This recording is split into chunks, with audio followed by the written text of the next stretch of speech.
Olá, meu nome é Adrian Menezes e juntamente com os meus colegas Gabriel Melo e Ana Andrea Brito, fazemos parte do grupo D da disciplina de Física 1, orientados pelo professor Gilvan, na Universidade Federal do Recôncavo Baiano.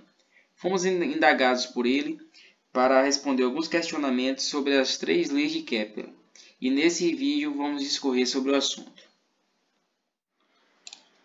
Para início de conversa, separamos alguns fatos biográficos que serão importantes para a nossa temática. Johannes Kepler, esse carinha aqui, graças à sua inteligência, em 1589 recebeu uma bolsa de estudos para estudar astronomia e ingressou na universidade. Se tornou célebre por ter formulado as 3 leis fundamentais da mecânica celeste, responsável pela elaboração das leis do movimento planetário, as leis de Kepler.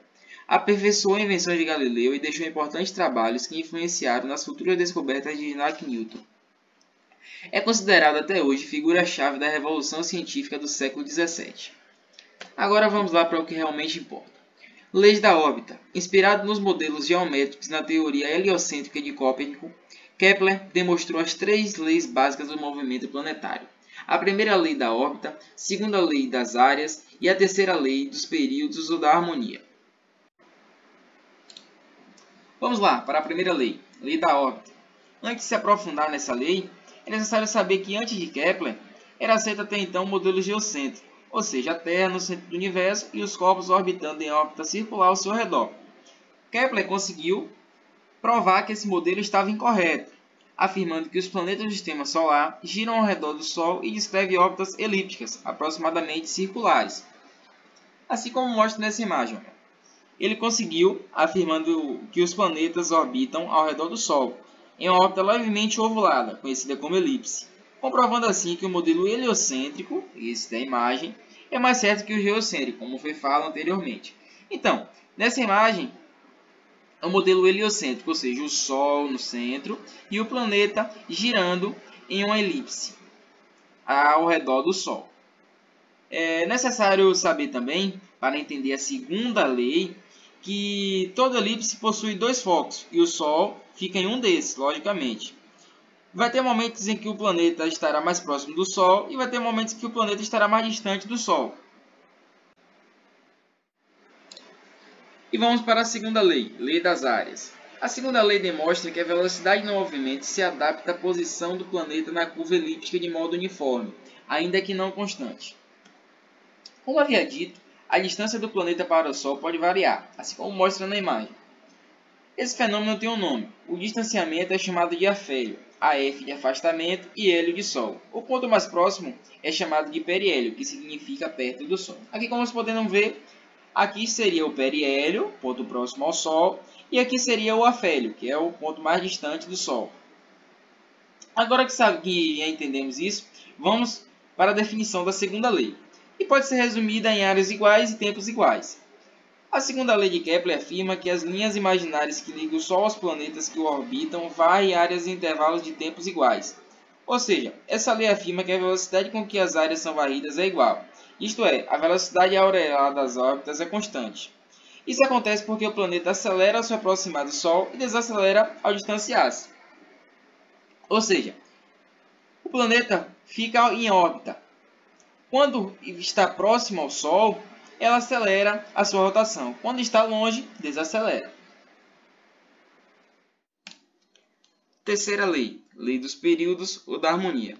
A terceira lei estabelece uma proporção fixa entre o raio da órbita e o tempo que o planeta leva para descrevê-la. Pela terceira lei de Kepler, para corpos que orbitam um outro corpo de massa muito maior em órbitas circulares ou elípticas, o quadrado do período é proporcional ao cubo do semi-eixo, ou seja, como está aqui na imagem. O quadrado do período é proporcional ao cubo do semi-eixo maior. Vejamos. Olha, se o corpo central tiver massa, então o período orbital pode ser calculado através desse esqueminha aqui. Período é igual a 2π vezes raiz quadrada do semi-eixo maior elevado ao cubo, dividido pela constante gravitacional universal vezes a massa. Historicamente, como é muito mais fácil medir distância e períodos do que massa de corpo celeste, ou a constante da gravitacional universal, a precisão de medida de G e M costuma ser bem maior que é a de G ou de M. Portanto, a equação acima costuma ser representada desta outra forma aqui, ó, como mostra no slide. Tudo bem?